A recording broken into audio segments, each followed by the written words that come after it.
Christians and the Summer I Turned Pretty. This is the hottest show of the summer. And as a Christian, how should we respond to this? How should we think about this show? This reminds me of Team Edward versus Team Jacob. If we're going to be watching it, then how do we think about it? Why the fictional stuff can be dangerous is that for women, I'm going to go there. This is going to be a problem. This can be our version of pornography. Maybe there's like a young girl out there who's watching this show and she's like, I want a Conrad in my life. He cheated on you. Oh, great. Now we're getting engaged. First of all, that was crazy in my opinion. Look at TikTok. You see that relationships are so messy because why else wouldn't they be? Because this is what we're being fed. Oops. Did I step on some toes?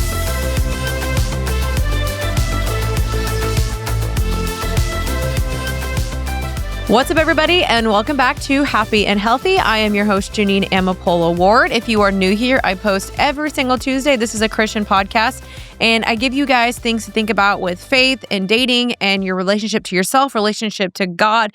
And overall, this is just to help you better yourself, but to do it God's way, to look more like Christ, and to overall just help you figure out how do we navigate hard conversations and topics in today's culture and world as a Christian. So hope you guys will stick around for more of my podcast. If this is your first time, subscribe. I post every Tuesday.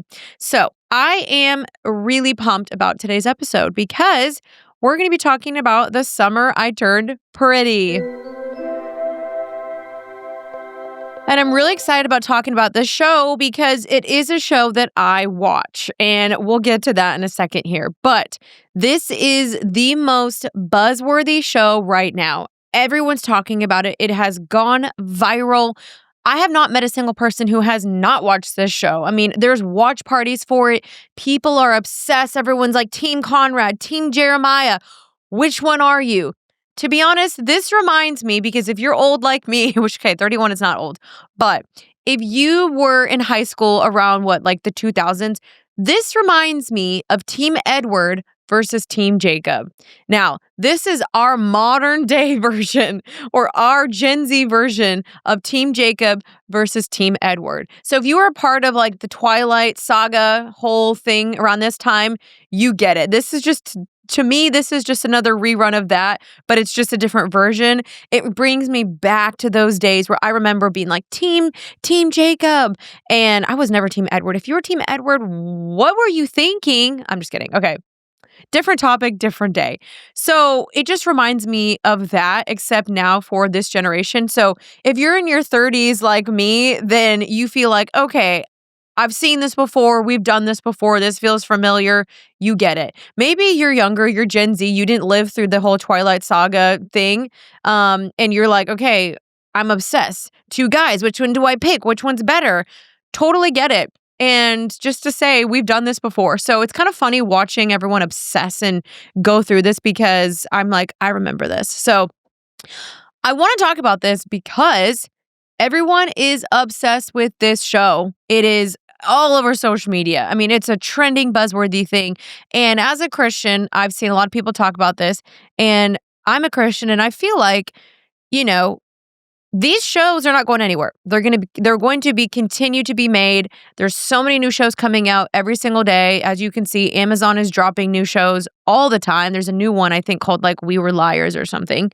And it just goes to show you that pop culture is going to consistently and continually evolve and create.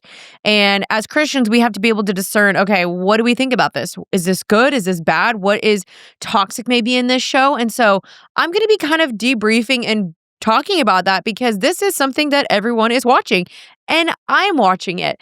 And again, like I said, we'll get to that. So I first want to just give some quick updates. I have lived in Oklahoma for 6 months. I have a 3-month-old baby. I'm not going to lie, y'all. I am severely sleep deprived today. Severely. Last night, I got hardly any sleep. I mean, I'm even surprised I'm here today. I'm going to try to take a nap after this podcast, if that's even possible. I'm currently drinking an energy drink. This is from Bloom. This is actually really good. It's the raspberry lemon flavor. So cheers. I'm going to take a little sip. Oh, yeah. That's good.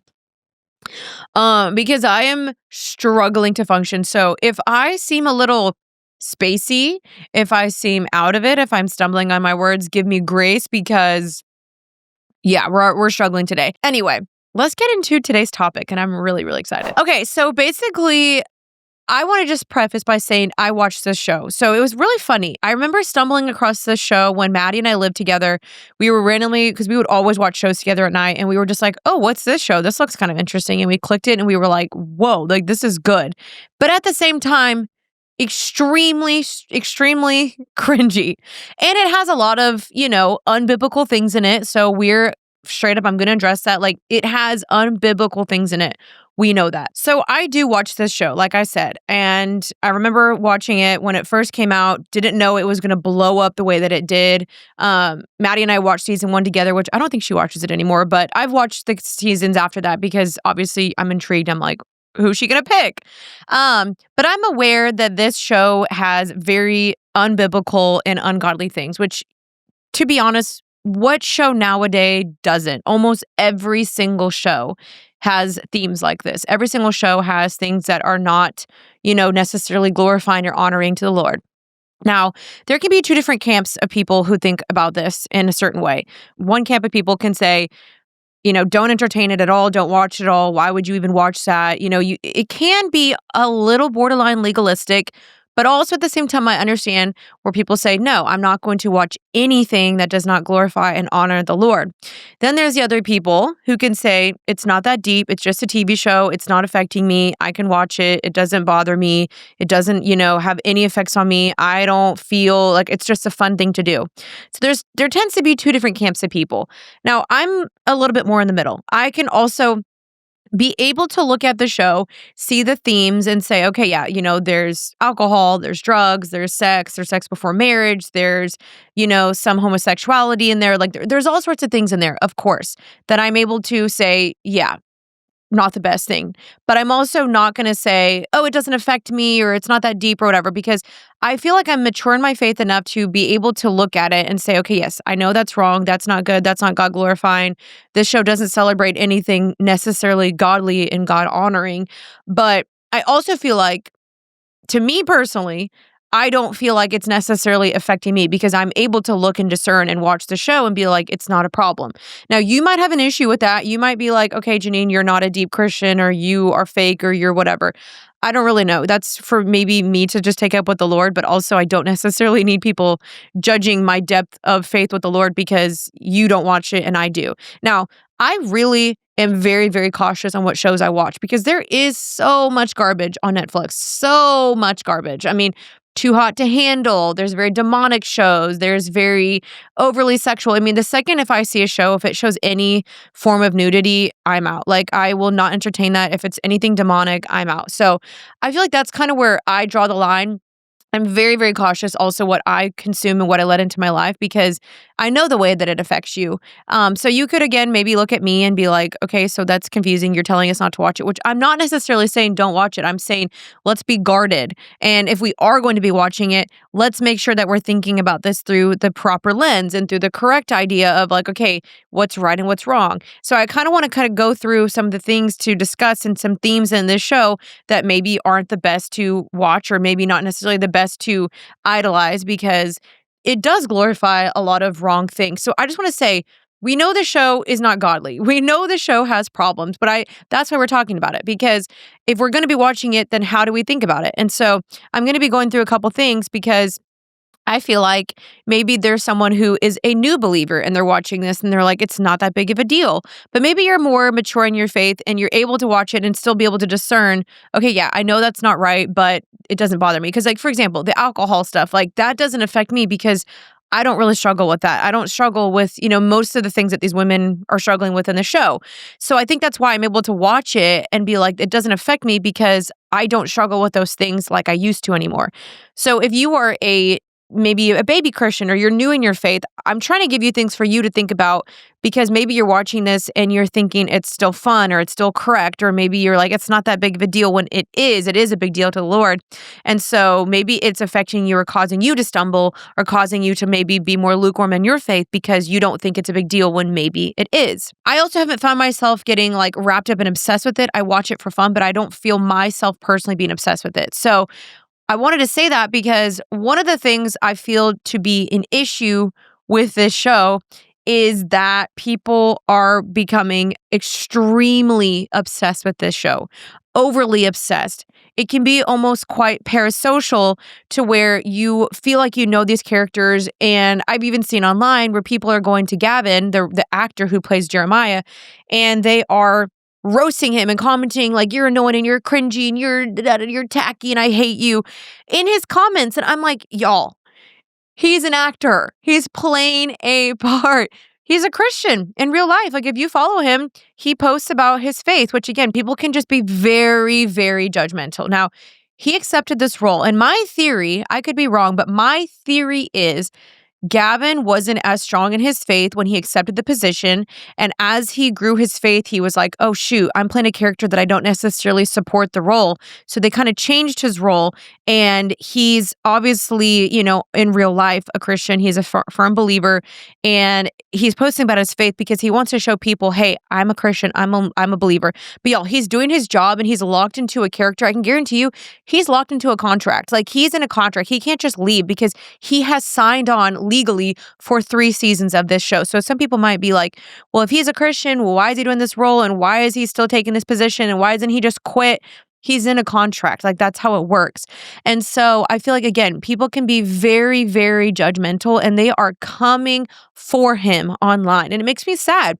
I think he apparently even made a statement or had to come out and be like, guys, please stop sending me hate because I'm playing a character. This is not who I am in real life. And so I think that's where this can become dangerous is that people become so overly invested, so obsessed with this. Like, again, it reminds me of the Twilight saga back in the day because I remember girls were in love. And I feel like that was even like more dramatic. But I just feel like we have to remember, guys, this is not real life.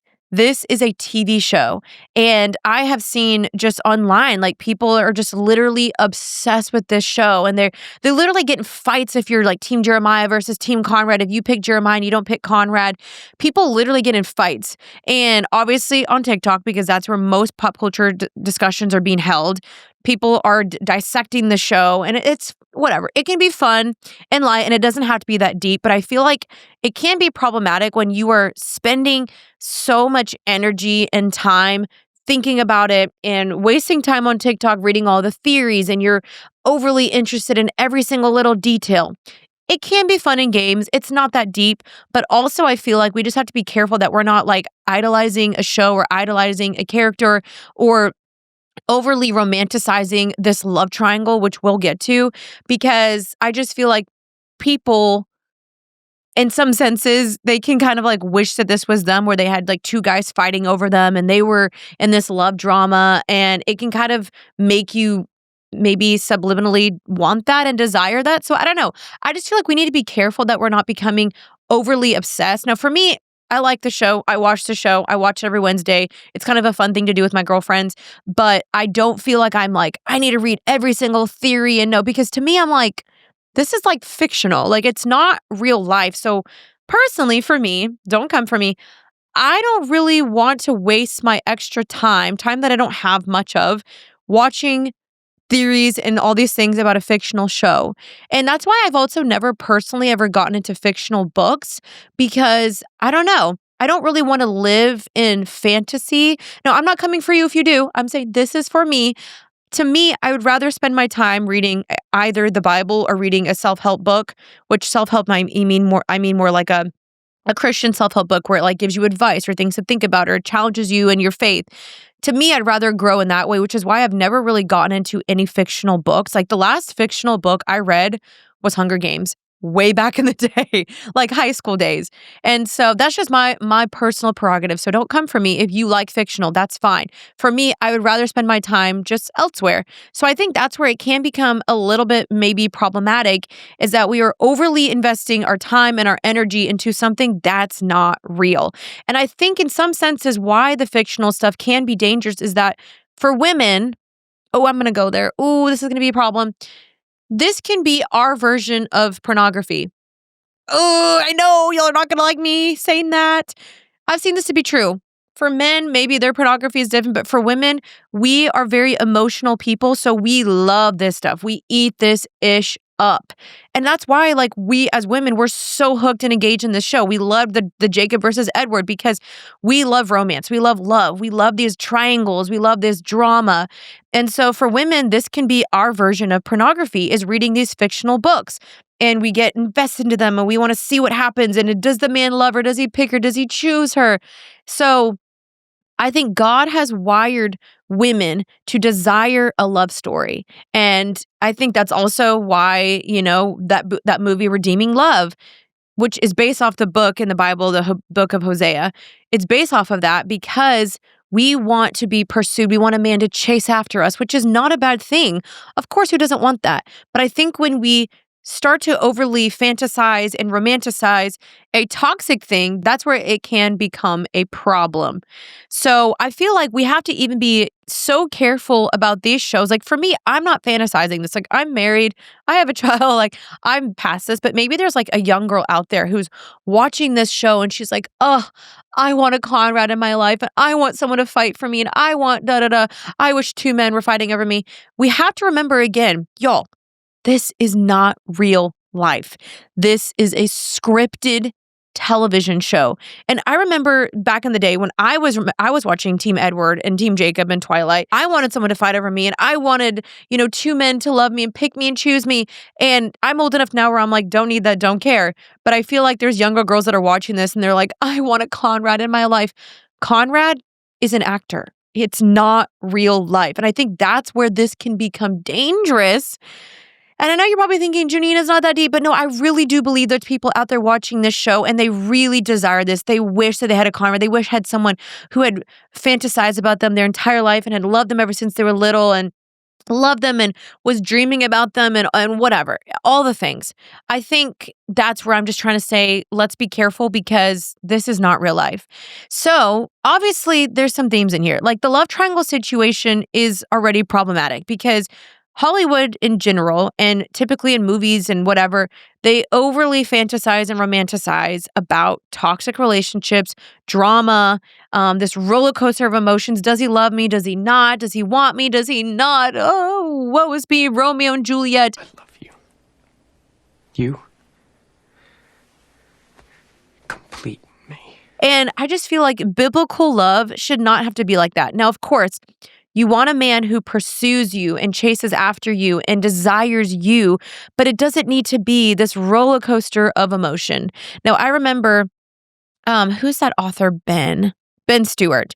He always talks about how love should be a symphony. It should not be a pop song. Because a pop song, like you look at Taylor Swift, it's like, he loves me, he loved me, he loves me, he left me, he doesn't want me anymore, he left me again. It's this like roller coaster of emotions, up and down, up and down.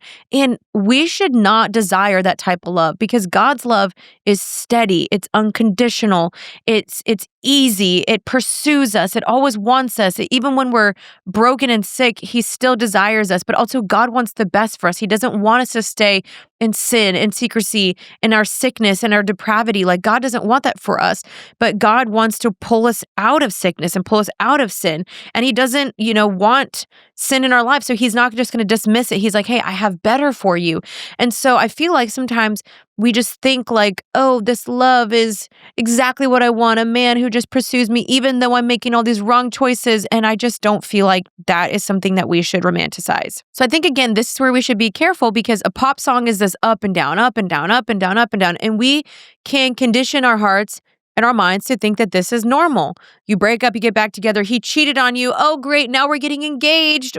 First of all, that was crazy in my opinion. I'm like, he slept with two girls or he slept with a girl twice and then you got engaged and you dismissed that. I'm like, that's something we really got to look at, which I think most people watching the show realize, okay, that was a little cuckoo.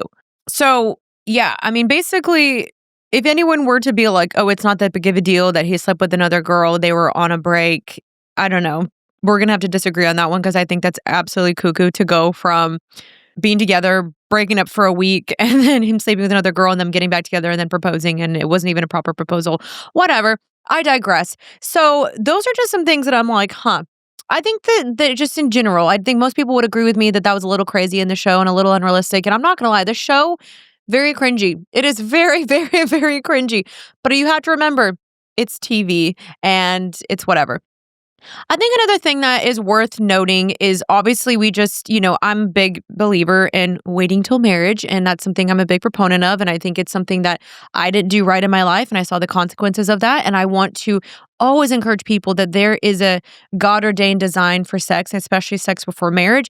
And so, obviously, another theme of this show is we see that, Belly loses her virgin. First of all, can I just say the name Belly is I don't know. I hate it. I don't know why it bothers me. I don't like it. But anyway, again, I digress. Belly loses her virginity first to Conrad, and then she and him don't work out, and now she's with Jeremiah, and they are also engaging in sex before marriage.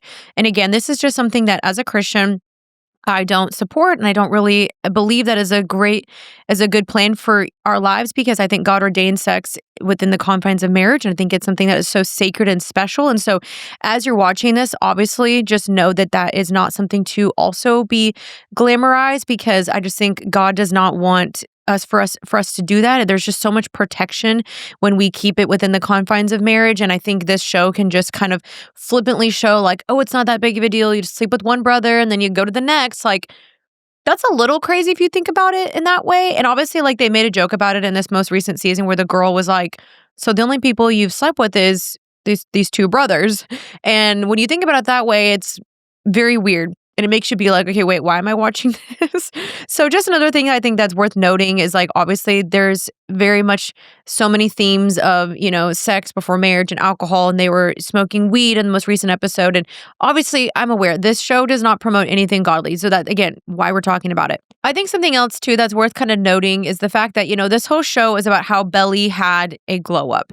And once she had a glow up, all of a sudden boys started to notice her, and all of a sudden these brothers were like, oh, she's so cute, and I'm all of a sudden attracted to her. And it can kind of paint a picture that, oh, you're only beautiful once you hit a glow up, or once you look like this, or once your body's like this, or once you got your curves, or you've hit puberty, or now you're desired and now you're chosen. And as a believer, we don't subscribe to that ideology. We believe that you are already inherently and innately desired and chosen by the Lord first and foremost, because that's who you are, because God says that you are fearfully and wonderfully made. And so he designed you in his image, and you are created in his image. And so you aren't desired and worthy and chosen and beautiful just because you had a glow up, or just because you lost the weight, or just because all of a sudden you've developed, or just because you figured out how to put on makeup or whatever. Inherently, you have worth and value and beauty, because that's who God says that you are. And so I don't want this show to make you think, oh man, just if I were to lose some weight or have a glow up or whatever, then I will be chosen, and then I'll be beautiful, and then I'll be picked, and I'll be desired. And that's just not true. That's not what God says you are, because first and foremost, God picks you and chooses you and loves you and decided you are worthy and valuable in my eyes, because that's who you are. That's the very nature of who you are. That's who I've designed you to be. And that's good enough. When you find your worth and your value in God and God alone, you don't need two boys chasing after you. You don't need two boys fighting over you. And that's where you're going to find your worth and your value, and whether you're deemed as successful or not. And so I want this to be a reminder that if you don't have two boys fighting over you, or maybe even one boy fighting over you, that doesn't lessen your value or deem you as less worthy, because most people don't have that. Like, let's be honest, most people don't even have a contender or have anyone chasing after them. And that is normal. I want you to know that that is normal. And so again, this show can make you maybe look at your life and be like, well, I want two boys fighting over me, or I want, whatever the case may be. It's also not reality. And I just want to remind you that your worth and value is not in a boy. It's not in a man. It's not whether you were picked or chosen, whether two guys are fighting over you or not, whether you have your virginity or not. Your worth and your value is first and foremost in the Lord and who he says you are, because he sees you as worthy and beautiful and chosen. And he loves you so, so much. And I remember talking about this in my other episode, the Confessions episode. You have to find all the voids that you're looking for in a man in the Lord, because I promise you, He will satisfy and fulfill every single need that you have. And it's not wrong to desire a relationship. It's not wrong to desire marriage or to desire love or desire a partner, a romantic, whatever feeling. Because again, I'm married, but I think you have to first and foremost, find every feeling that you're looking for in the fleeting world in your Father. Lots of F's, but it's just true. Because if you go to the world with your hands open and you're like, give me all the feelings I'm looking for and the love that I'm looking for, you will never find it. It will always leave you empty handed. You will always come out short-handed because it was never meant to fill that role. That's not the world's role. It will always leave you empty or looking for some sort of void to fill in some shape or form. And so, as you can see in this show, people are broken. Jeremiah's broken. Conrad's broken. Belly's broken. Every person is broken. And so it just goes to show you that you will never find everything you're looking for in a person or in a relationship. It may definitely, feel some feelings you have, or be like, oh, this is nice to have a companion or have a boyfriend or have someone to kind of hang out with that night or love or whatever. But ultimately, when you sit down and you lie awake at night and you're like, man, something feels missing, or I feel empty, or I feel sad, I can promise you, if you really were to look back, it's because you're looking for some feeling in the world, or you're looking for something in the world to give you the promises that only God can give you. I know for me in my life, if I find myself filled with fear or anxiety, it's because I'm letting the world tell me way more than God my identity, or give me this false idea that, this is going to satisfy, that's going to give me the pleasures I'm looking for. And it's just not true. And so I encourage you, as you're watching this show, because I can't tell you what to do. I can only tell you to have discernment and to look at the show and have eyes open to say, okay, how should I think about this? So as you're watching this, think about these things. This is not reality. It's a TV show. These are actors. This is also not an actual like biblical storyline. When we look at the Bible, like Jacob, who pursued Rachel in the Bible, pursued her for 7 years. We look at Boaz and Ruth. This man pursued her, loved her because it was a God-ordained relationship. Hosea in the Bible, again, she, was a prostitute. She kept leaving and going away and being like, I'm not worthy of love. And Gomar still pursued her. I think basically what I'm trying to say is that Hollywood typically fantasizes and romanticizes chaotic love and chaos and drama. And in reality, the relationships that God have for you, yes, they may have, some problems, because no relationships are perfect, but I don't think this should be overly glorified. Godly relationships should not be overly chaotic and constantly confusing, because God is not the author of confusion. Now, again, there will be times in relationships where maybe you're like lacking some peace, or it feels confusing or whatever. Because like, obviously in my own relationship, I broke up with Caleb for almost 2 weeks because I was confused. But ultimately the Lord led me back to Him. But it doesn't mean that you want to constantly chase this chaotic relationship, because I think, again, this is typically what Hollywood depicts as normal and fun and exciting. And we get an exhilarating rush because we're like, oh, does he want me? Does he not? This is fun, whatever. And I just don't think that's a good thing to have be overly glorified. Another thing too that's kind of interesting, and again, I know this show, again, it's a TV show, but I also feel like cheating. Like they made cheating seem so normal, and everyone just sleeps around. Like, Belly's parents are still sleeping around. There's just so many situationships and friends with benefits and lack of boundaries. And it's just very confusing. Everyone's just kind of following whatever their fleshly desires want. Again, I know this is not a Christian show, so what else do we expect? But again, just remembering that this is not healthy, nor is it normal to constantly just keep going back to your ex and then getting back together with them and then be like, no, we can't do this anymore, because that's typically what sin looks like, is that you just keep going back and back and back. And even though you're like, no, I should stop, you just keep going back. It's like a habitual pattern that you can't get out of. And that's not what God has for you. God wants to call you out of that and into freedom, where the Bible says, "With whom the Son sets free is free indeed." Once you're free, you don't keep going back, because Jesus has set you free. But these shows, again, they're just like, oh, sex is casual. It's not that big of a deal. You can just keep hooking up with your ex or keep getting back together with him. And there's a lot of glorification. It almost seems of like cheating, and like that's not a big deal, which I know most people would agree that cheating is wrong, but I feel like there was a joke where someone said the summer I cheated or something, the summer I cheated because everyone was cheating on each other. Like everyone was like, "Oh, it's not a big deal, whatever." I just think you just got to be so careful with that. And I also think it goes to show too the lack of boundaries with with males because we can look at her best friend's relationship with her brother Steven. What's the best friend's name again? Hold on. Taylor. So yeah, the whole relationship with Taylor and Steven, like no lacking boundaries. There's no clear definitive of like what are we not. Again, just confusion. And again, it leaves this room and this door open where it's like this is fun and it's kind of a chase and it's a game. And then yet he's, maybe gonna hook up with another girl and then they're kind of partially hooking up and whatever. Just again, not something that I think God really ultimately glorifies. And so I think the more I'm talking about this, the more I'm like, wow, this show really is not that good. It's really not. And so, again, I just want you to be careful and know that these are not things that God finds best for us. It's not that God is a restrictive God where he's pointing his finger at you and he's like, don't do that. And if you do, I'm going to punish you. But sin separates us from God. That's what it does. And it causes our relationships to be messy. It causes us to be distant from God. It causes us to not be able to hear God's voice when we are involved in sin and when we are constantly engaging in habitual sin and we're not having a repentant heart and we're just like, it's not that big of a deal. And so I think just be careful if you are in a situation like this where it's messy, it's a situationship, you keep going back and back and back and over, and it's an endless cycle and it's toxic and there's kind of an excitement. Is he going to text me? Is he not? Is he going to call me for a booty call? Whatever. Trust me, God has more for you. And again, it can be kind of fun, but also this is not healthy. And I want more for you. I want you to be in stable, secure, healthy relationships where you're not constantly wondering and leaving this guy's house and you're like, was that good? Does he love me? Is he going to pick me? Is he going to propose to me? I don't want that for you. God has so much more for you.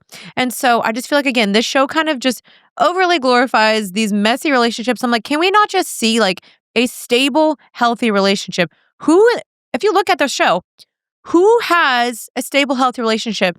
Nobody. Because you look at Taylor's mom, she's in messy relationships. Stephen and Taylor, messy. Belly, Conrad, Jeremiah, messy. The parents, messy. Every relationship is messy. And it's almost like society and culture and Hollywood loves to do this because you know why?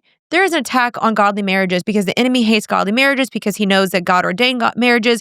He also knows that God wants for us good godly marriages because there's power in them. There's power to break change. There's power to raise godly children. There's power in the fact that Jesus calls himself the bride and the groom, and the church is the bride, and he's the groom coming for his church. And so there's so many correlations between marriage and Jesus and the church. And so no wonder why the enemy wants us to have these confused relationships and it be under attack. And all of a sudden we're like, this is normal and that seems great. And if you look at TikTok, you see that relationships are so messy because why else wouldn't they be? Because this is what we're being fed. We look at Taylor Swift songs. Oops, don't come for me. We look at Taylor Swift songs, and I think she also glorifies this. And we look at so many things in Hollywood, and it glorifies this. And so I think that's why, like, so many relationships and marriages are getting confused because this is what we're being fed. And what you feed grows. And so if we keep being fed this, we're going to think, oh, this is normal, and this is right, and this isn't a big deal, and everyone's doing it. And so we just keep perpetuating the problem. Oops.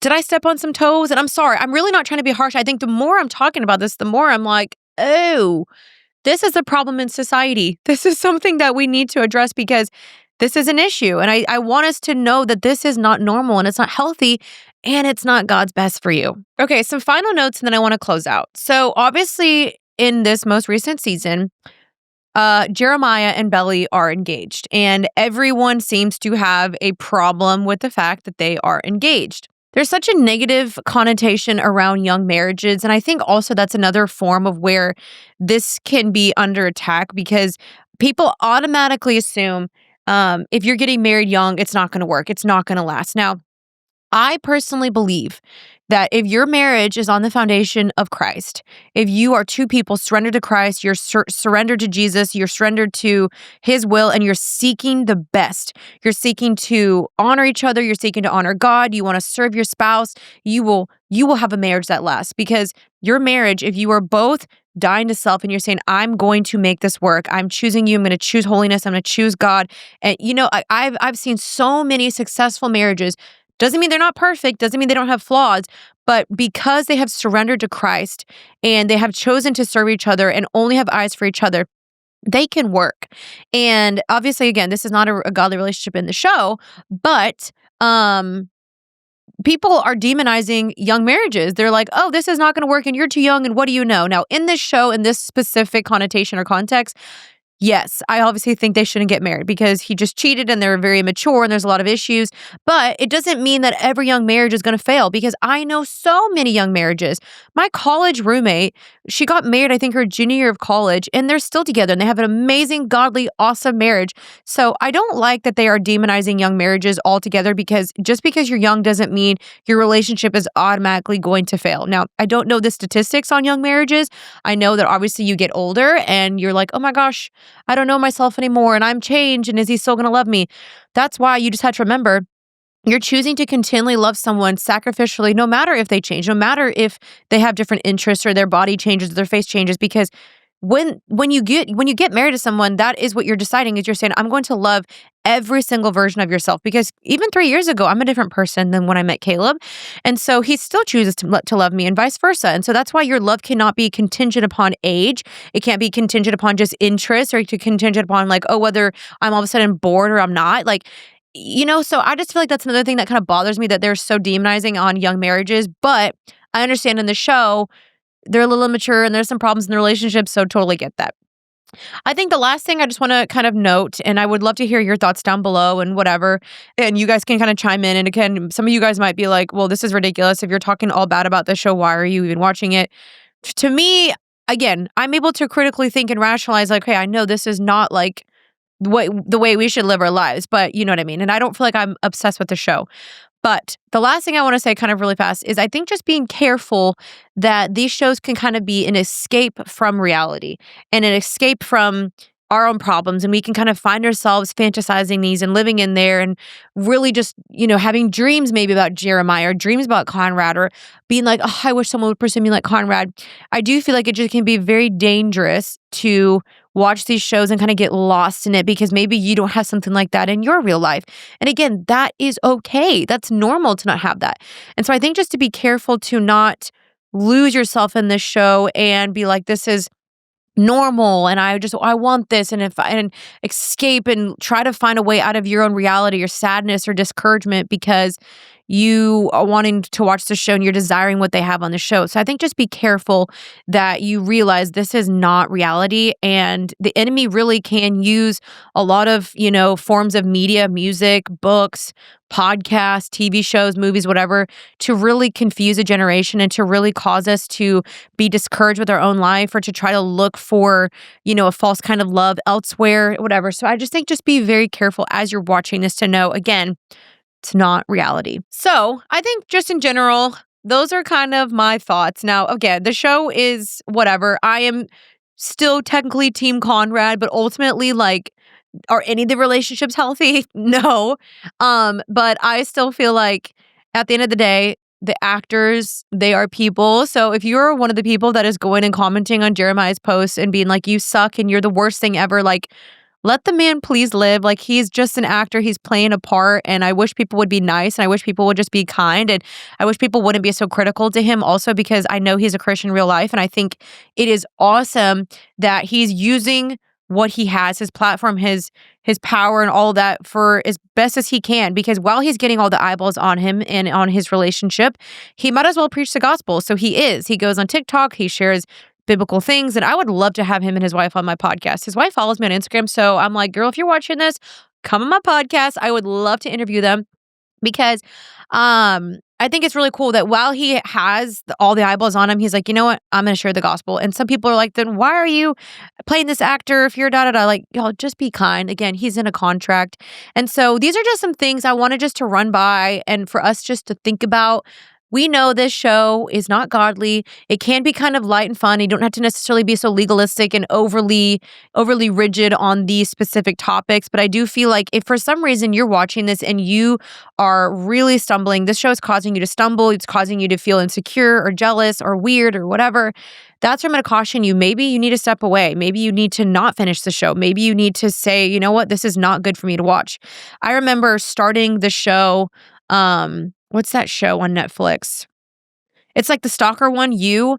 I had to stop watching that show because I was having nightmares about people how do I say, unaliving me, and I knew that show was messing me up, so I was like, I cannot watch this show, and and it was also so overly graphic. So things like that, if you find it's disturbing you, it's affecting your sleep, is robbing you of joy, you're comparing, you're living in a fantasy world or whatever, if you can't look at the show and know this is fake, this is not reality, this is what it is, and you're not able to fully discern that, I hope that this episode kind of gives you some things to think about and also maybe have a guardrail and a boundary with yourself of saying, you know what, maybe I shouldn't watch this show. Maybe this isn't the best for me. And so thank you guys for watching today's episode. Please let me know your thoughts down below. Chime in and let me know maybe something made you think differently. Maybe something made you be like, I didn't think about that in the past. So let me know. I'd love to hear your thoughts. And maybe you're someone who's like, I don't watch this show at all, and here's my reasons why. I also respect that. I think that's a great idea. Honestly, like, I'm not going to be like, oh, you're legalistic because you don't. I don't personally feel that way. Like, I just think that's awesome, and I personally don't feel convicted to watch it. Like I said, there's other shows that I do feel very convicted, but I personally don't feel convicted about this one. But yeah, I don't know. Let me know what you guys think. This is kind of vulnerable to share because maybe I'm opening myself up for criticism, but I just want to give you guys some things to think about. And I will see you next week for another episode of Happy and Healthy. I love you guys, and I'll see you soon. Stay happy and healthy. Bye.